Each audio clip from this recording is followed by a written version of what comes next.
አባት ሂሳብ አምጣልኝ። ሂሳብ ተከፍሏል። ማን የከፈለው? እሱ ነው።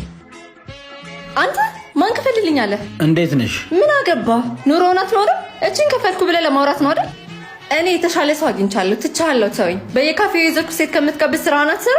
ምን እንዳናደደሽ አልገባኝም። መለያየታችን እኮ ጠላት አያደርገንም። አስተናጋጅ፣ ኧረ የኔ በጎ ሰው ልቅምቃሚ ገንዘብህን መውሰድ ትችላለሽ። እኔ ለራሴ አላንስም። አቤት እናት። የሱን ገንዘብ መልስለት፣ የራሴን ሂሳብ አምጣልኝ። አንድ ሂሳብ ተቀብያለሁ እኮ እናት። አይመለከተኝም። አንተ ማትቀበለኝ ከሆነ ማናጀሩን ጥራልኝ። እሱ ነው። አንተ ማናጀር ሆነ ነው የምትቀልድብኝ? የእንጀራ ገመድህን ነው ሽመበጥስልህ። አሁኑኑ ባለቤቱን ጥራልኝ። ምን ይቀጥርሃል? አሁኑኑ ጥራልኝ። እኔ ነኝ። አቤት። ምን? እንዴት? ሰው በዚህ ፍጥነት ይቀየራል እንዴ? ከሰራ ይቀየራል። አንቺ ግን ምንም አልተቀየር። ይዞ አዘዝክልኝ። አቡ አንተ አረፈርክ እኮ ምግቡ ከመጣ ቆየ። ቃሪያ ብላችሁ ነበር ሳምሪ? እንዴ አንተ ቀልቀላ እንዴ ነው እንደማረብህ? ከስንት ጊዜ በኋላ የጎረቤት ልጅ ሸበላ ሆንክ እኮ። ዛሬ አሳፍሪው ተብለሻል እንዴ? ወይኔ አቃጠለኝ።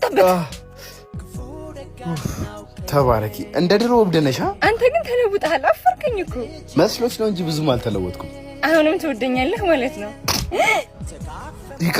ይቅርታ በእናትሽ። ያመልካም ጊዜ ልጅነት እንደምን ብሎ እንዲያትር ውበትሽ በሰደጎ አንተ ጥላዬን በላህ እንዴ?